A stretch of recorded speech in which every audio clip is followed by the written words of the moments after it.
Thank you for being here on this lovely afternoon. My talk today is entitled Victims, Heroines, and Pawns, Depicting the Syrian Uprising. I will be talking about the question of gender and how gender is depicted in the Syrian Uprising.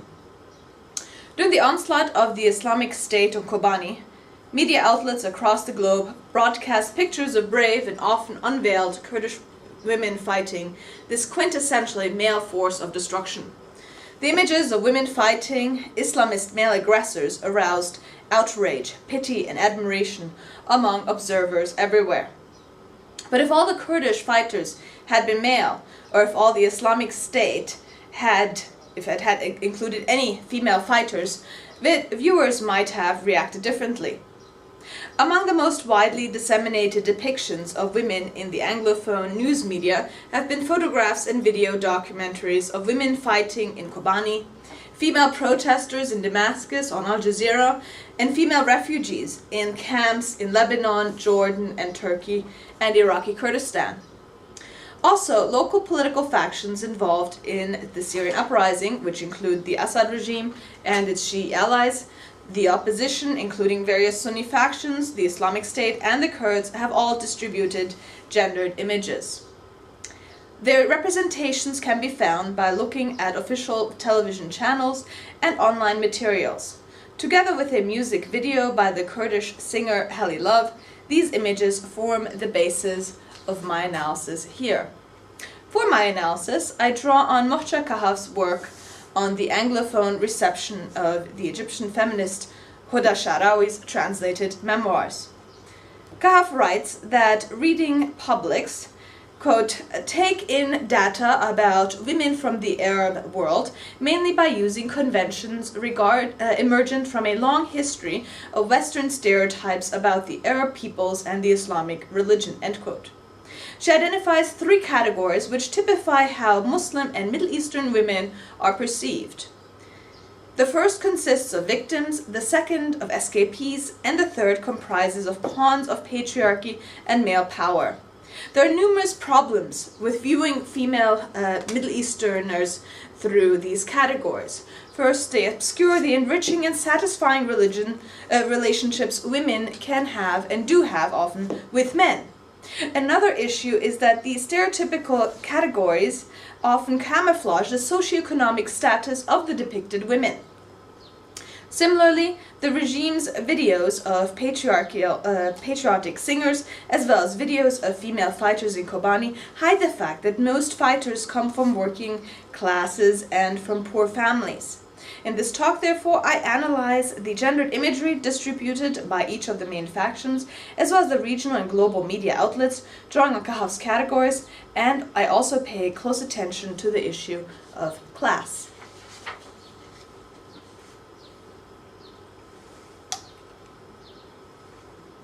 To date, both journalists and academics have approached the subject of women in the Syrian uprising by either reporting on gender-based violence, women's marginalization and victimization, or by celebrating their agency. For example, linguist Manal El-Natur has argued that Syrian women and children have been victimized by both the regime and the opposition. Both have used them for propaganda. She also points out that women and children reappropriate their identities by producing art to represent their own representations of the ongoing events. Scholar-activist Donna Hughes argues that there has been increased violence against women in Syria as well as in other countries since the Arab uprising. The French International Federation for Human Rights has published papers documenting sexual violence against Syrian women. While all of these studies have offered valuable insights into the difficulties that Syrian women face, they tend to paint a dichotomous picture. They either mourn women's victimization or they glorify their escape and their heroic acts of resistance. It is of course true that women living in Syria face copious challenges. However, the common Orientalist assumption that Middle Eastern women are always essentially oppressed has allowed the media to celebrate supposedly exceptional women for being able to defy and escape from domination. It is in this sense that female protesters during the initial stages of the Syrian uprising were revered as escapees by the Western media. They were admired because they were assumed to have overcome social and governmental control. They were heralded as the heroines of a new era. The images of female protesters, which Al Jazeera English and other Anglophone media outlets began circulating in 2011, exuded youth and energy. They came to symbolize Middle Eastern youth's yearning for political freedom. The young women were both heroines and victims. They were heroines for daring to speak out.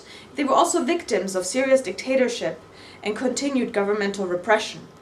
As victims, they demanded viewers' sympathy, as well as financial and military support. Al Jazeera's female protesters embodied moderate religiosity and democratic aspirations. They invited domestic, Sunni, regional, and international support, albeit for different reasons.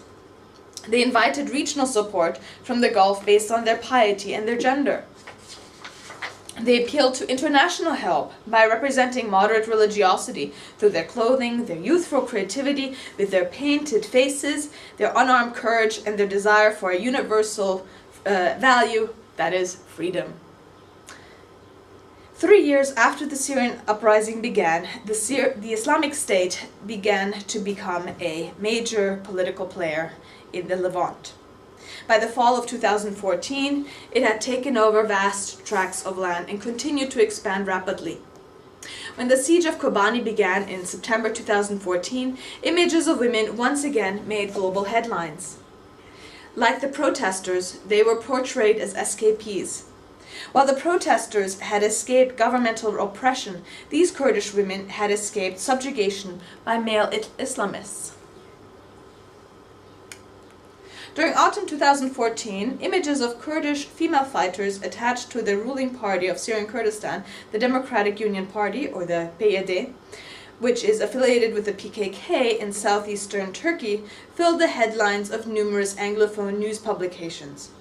They were the new heroines of the Syrian uprising. In Rojava, or Syrian Kurdistan, female fighters comprise around a third of the PYD's force, which amounts to roughly 15,000 female troops in total. Female fighters are deployed at checkpoints and to guard key buildings. By encouraging women to join their armed forces, the PYD emulates the PKK, which follows a policy of gender neutrality and equality. In Iraqi Kurdistan, female fighters have a far more diminished role and receive less recognition than their counterparts in Syria and in Turkey. International news media, however, do not always distinguish and differentiate between female fighters in the various parts of Greater Kurdistan, and instead simply report on Kurdish female fighters. Numerous news articles have praised female fighters' resolve to withstand the attacks of the Islamic State and have expressed their admiration for women who would rather blow themselves up than be taken as slaves and as prisoners. Critiquing the depiction of female fighters as exceptional, sociologist and Kurdish activist Dilar Dirik writes that on Al Jazeera that Kurdish women have long participated in Kurdish female freedom struggles.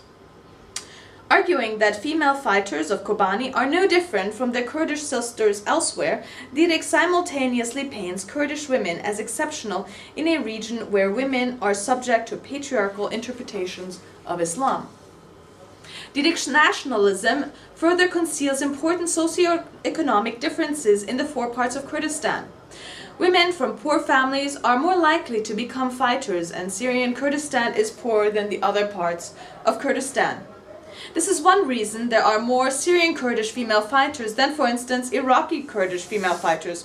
On the ground, it is the working classes and the poor who partake in this fight for freedom. In June 2015, the Russian media outlet Russia Today published a documentary entitled Her War: Women versus ISIS. The documentary follows a young woman who leaves her family in order to join a PYD women's battalion, fighting the Islamic State, showcasing her as a new heroine. The documentary omits discussing the relationship between the PYD and the Syrian government. Instead, it implies that the PYD and the Syrian government are on the same side because both of them are fighting ISIS. By leaving out any further explanation of the political divisions in Syria and by focusing exclusively on the battle between the female fighters and the Islamic State, the film ensures that it is received positively not only by supporters of the Russian government but also by Euro-American viewers who oppose the Islamic State. The film romanticizes the female fighters' communal life and their socialist ideologies. By calling each other comrade and by expounding on their revolutionary ideas of gender equality, the female fighters are portrayed as quasi-communists. They embody communist values such as communal property. Of course, they own little at the front. Notably, the documentary preceded Russian military intervention in Syria in the fall of 2015.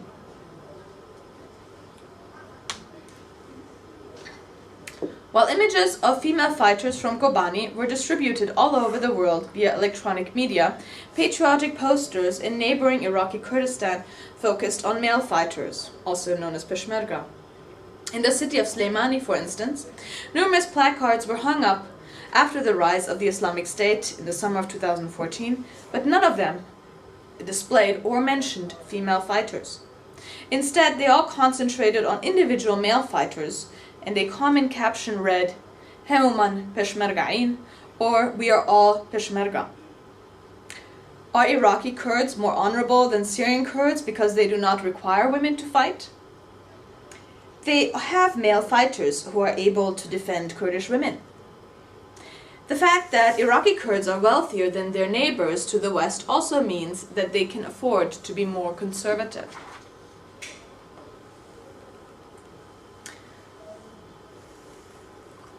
Though they are not in the limelight, there are moderate Sunni Muslim all-female battalions which fight alongside the Free Syrian Army, or at least what used to be the Free Syrian Army.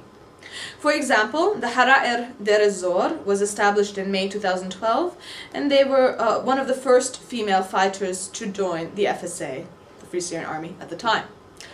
Others included the Banat al-Walid Brigade, which was founded in Homs in 2012, and which partakes in armed combat and provides social and medical aid to civilians.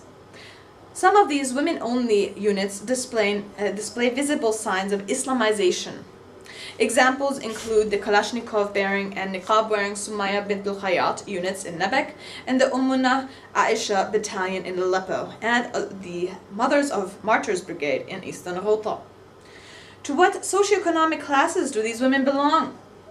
It is unclear, but they are most likely lower-class women and they most likely belong to the working classes.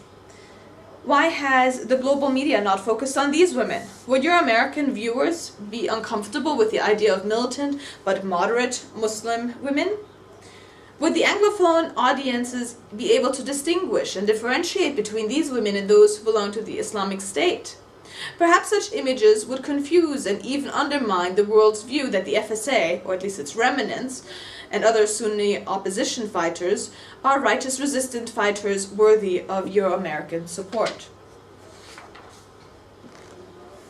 Jabhat al-Nusra, the forerunner of the Islamic State, rejected women's participation in armed forces because it is practically impossible for a woman to fight and be accompanied by a male close relative or mahram at the same time. The Islamic State does not employ women fighters either, though it has instituted two all-women's brigades, the Al-Khamsa and the Umarayan brigades.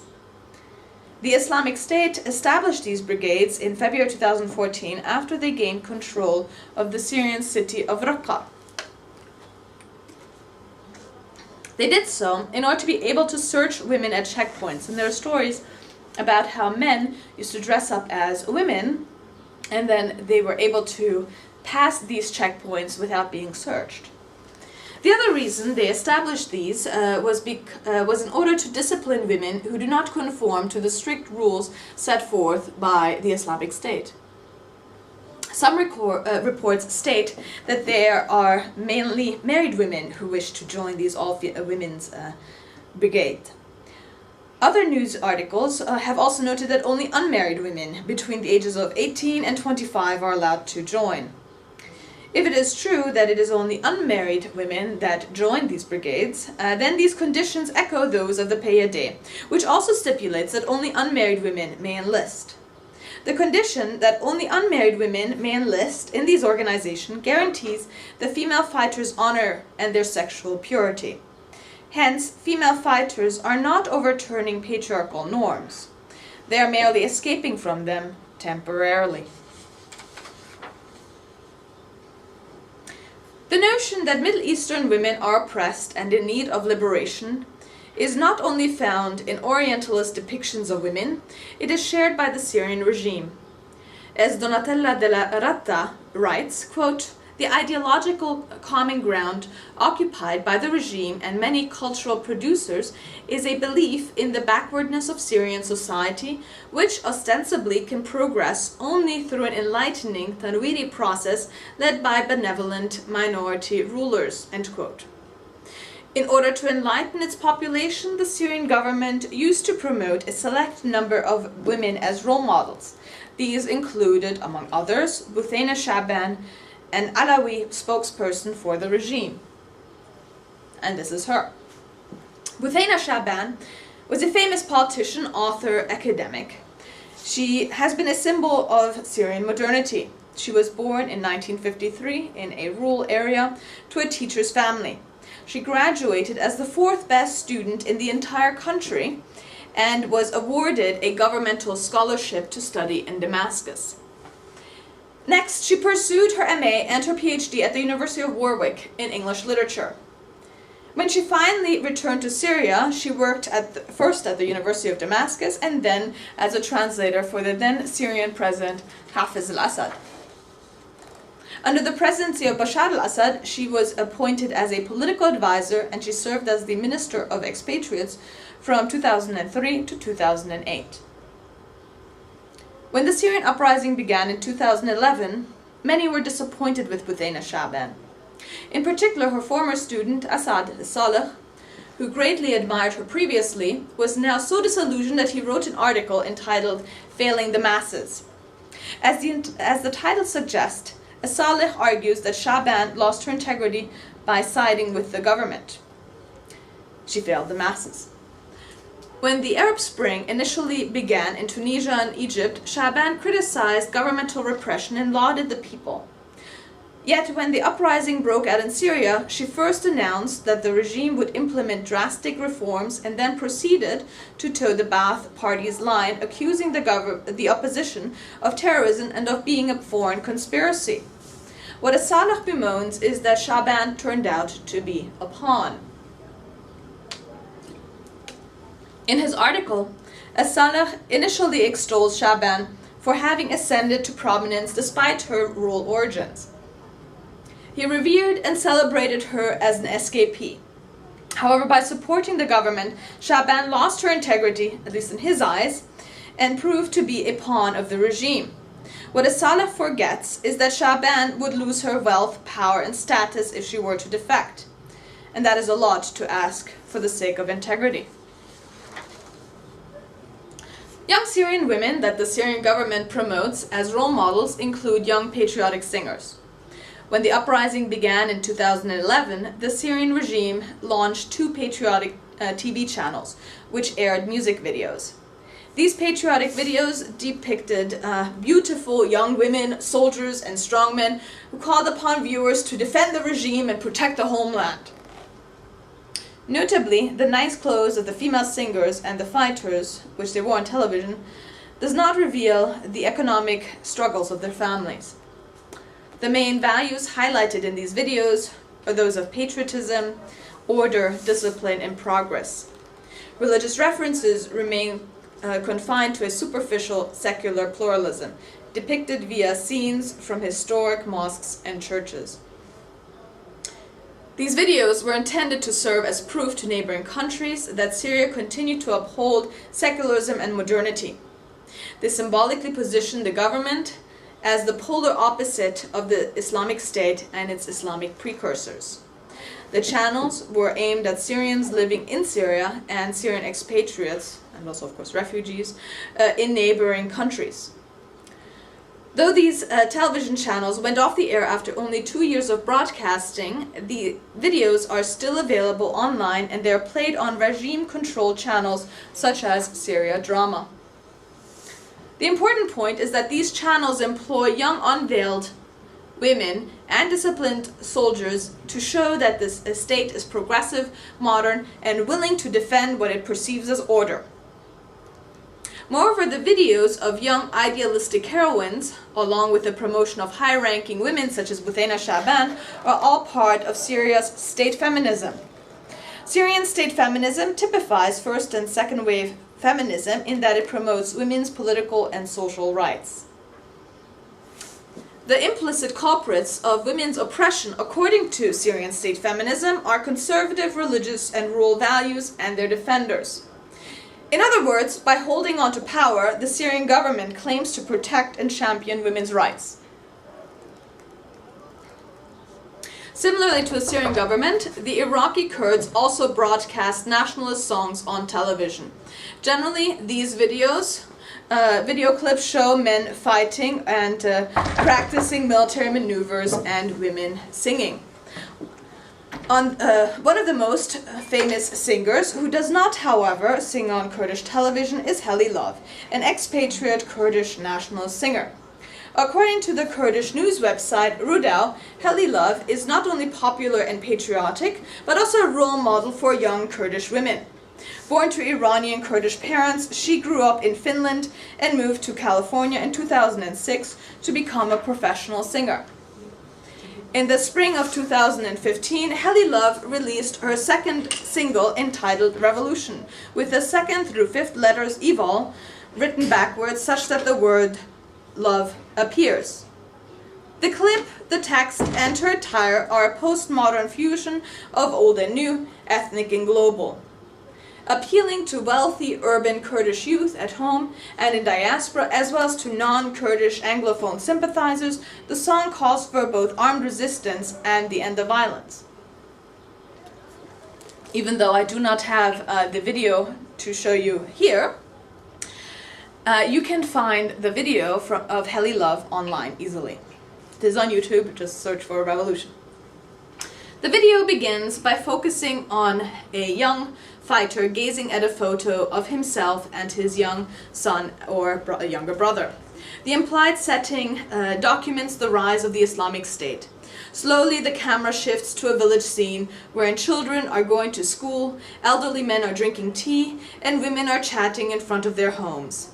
The fact that the children are going to school signifies social order and the hope for progress through education despite current underdeveloped conditions. Suddenly, a bomb explodes and everybody runs.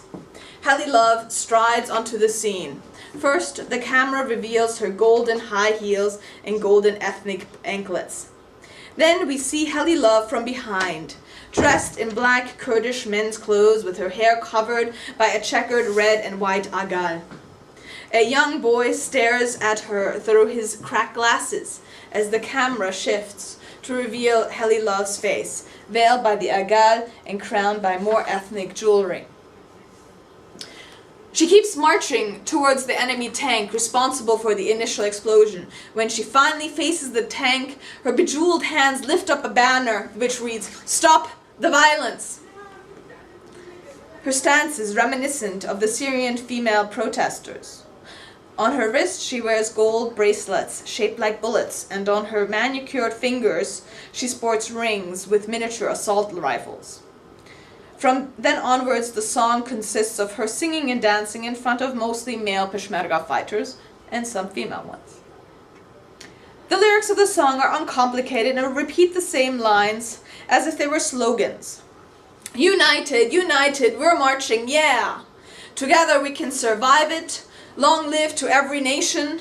Rise up, 'cause we're so much stronger as one. Brothers and sisters, we all come from one. Different religions, we share the same blood. We won't give up. It's a revolution. We're gonna keep on fighting. People all around the world, don't be scared. Come together, let them know we're right here.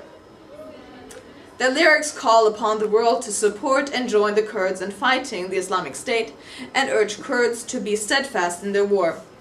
The text here seems to negate the banner that Love held up in the video. Together, the text and the imagery convey contradictory messages, allowing viewers to both sympathize with the Kurds' struggle and cling to liberal pacifist values at the same time. Moreover, the show of solidarity conceals that Love, similarly to Buthena Shaban, serves as a role model whose socioeconomic position enables her to become a role model in the first place.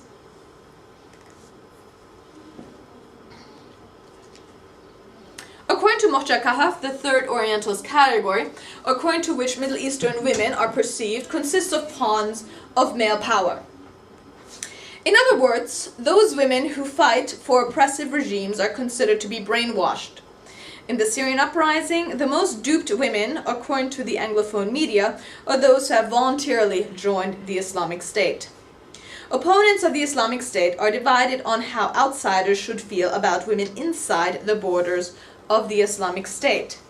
Some feel sorry for them, while others have no sympathy. For example, reporter Alice Ritchie argues that the non-Syrian women who join the Islamic State are cheerleaders, not victims.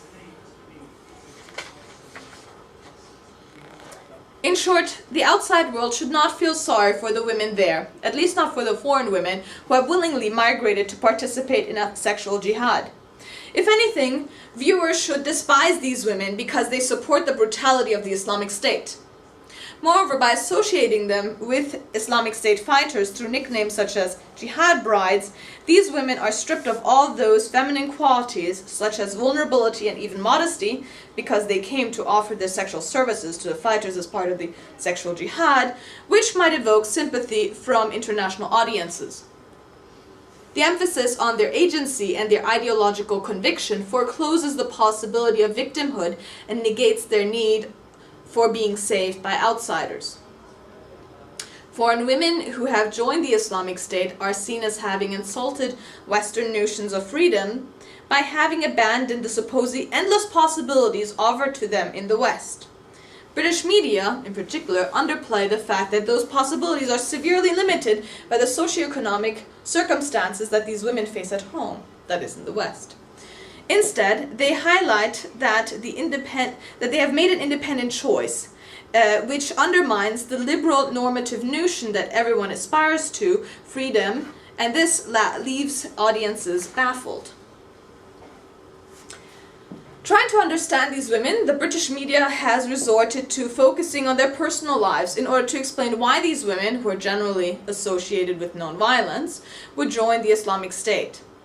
By psychoanalyzing these women, the media reveals its inability to come to grips with this phenomenon and devalues the opinions and actions of these women. On the other end of the spectrum, there are those who note that the vast majority of women living in areas controlled by the Islamic State have had no choice in the matter. The 2015 Killiam Foundation report depicts women in the Islamic State as victims of harsh religious rulings. In all 13 issues, currently there are 13, of the Islamic State's English online magazine, Depicting, there's only one picture of a woman. In the 7th volume, the somewhat ambiguous photograph does not clearly depict a woman, but rather shows the general shape of a woman being stoned for adultery. Below the picture, the caption reads, quote-unquote, "Had is an expiation of sin," end quote. It does not acknowledge the fact that the one being punished is a woman. Significantly, this suggests that only a woman without honor can be shown. Yet even then, she's only portrayed vaguely and fully covered even by a face veil. Are the editors employing the image to scare other women into submission? Why else would this be the only photograph of a woman? The one thing that the Islamic State and their arch-enemies, Shi'i fighters in Syria, share in common is their common disdain for displaying photographs of women.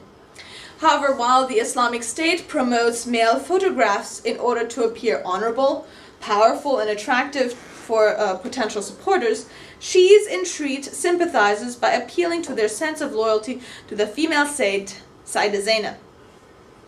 Zainab is crucial because she was the granddaughter of the Prophet and because she accompanied Imam al-Hussein, that was her brother, to the Battle of Karbala when the Umayyad army killed Hussein and his entourage in 680 CE. Her name and images of her golden dome, which towers above her grave, located approximately 15 kilometers south of Damascus, are often printed on recruitment posters and shown in video clips. Since the beginning of the uprising, the Syrian government has been supported by both Iranian and Iraqi Shia militias who have come to partake in a Difa al-Muqaddas, or the sacred defense of the shrine of Sayyidah Zainab. Before the uprising, there were more than 1 million Iraqi Shias living in Syria, and some sources even mention 2 million. Once violence broke out in Syria, most of these either returned to Iraq or migrated to countries further west. In their place, militias arrived, inspired by Shia clerics' call for Shias to defend Sayyidah Zainab and her shrine against Sunnis.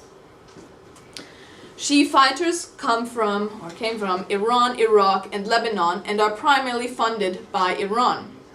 They generally side with the Syrian government, but they also have their own specific interests, defending the mosques and shrines of Sayyidah Zainab and Ruqayya, who was the daughter of Imam Hussein. By coming to Syria in order to defend Zainab, Shia combatants are symbolically taking the place of Imam Hussein's men. The early presence of Iraqi Shia fighters in Syria was largely heralded by a music video containing combat footage, which was set to a song entitled Ya Zainab, which means O Zainab, by the Iraqi Shia Ali Mawali.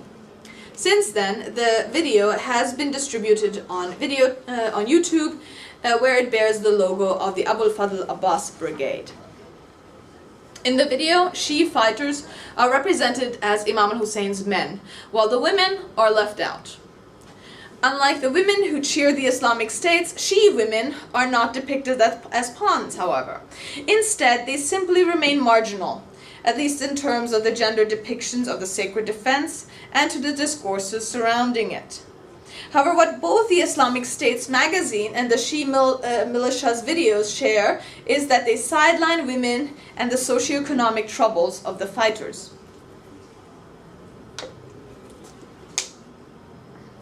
The media's focus on religiosity and extremism overlooks the role socioeconomic conditions play in the choices men and women have both inside Syria and beyond.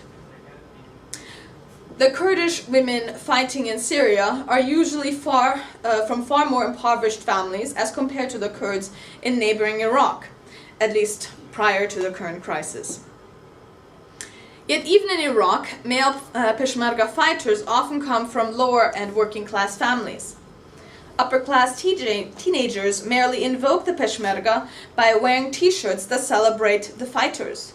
They do so to appear patriotic, but they would rather leave for Europe than join the fighting. Among Kurds, Arabs, and Sunnis and Shias, fighters are celebrated and admired as heroes and as heroines. But they are not necessarily role models to be emulated, at least not by everybody. On the other end of the spectrum, there are role models such as Buthaina Shaban and Heli Love, whose socioeconomic position allows them certain freedoms unavailable and unattainable for others. Heli Love, in particular, typifies a new category of women who are young, middle class, if not fairly wealthy, and unbound by social norms and restrictions. Yet she uses her ethnic identity as a badge of authenticity, and this allows her to claim the impoverished female fighter's bravery as her own. Other gaps include hidden women, such as the Syrian women, rather than the foreign jihad brides living under the Islamic State.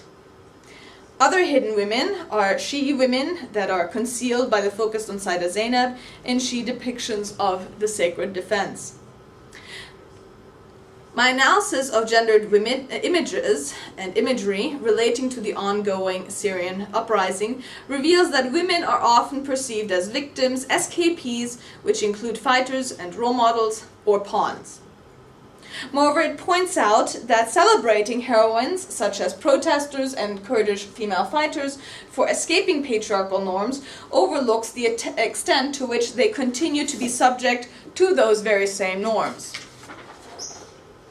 At the same time, lauding female protesters and fighters marginalizes other female fighters and declares those female fighters to be pawns of ruling men just because most Euro-Americans do not agree with their politics. And by these I mean, for instance, the female fighters that fight alongside the Syrian government. By paying attention to certain women rather than to others, media outlets shape social perceptions and evoke either sympathy or antipathy from viewers regarding particular social and political actors. While the theater of war has been occupied by male and female victims, as well as male and female fighters, the show has focused on female victims, some female fighters, and some male fighters. And this has influenced our perception and might affect our reactions, and these might have important consequences in the future. Thank you very much.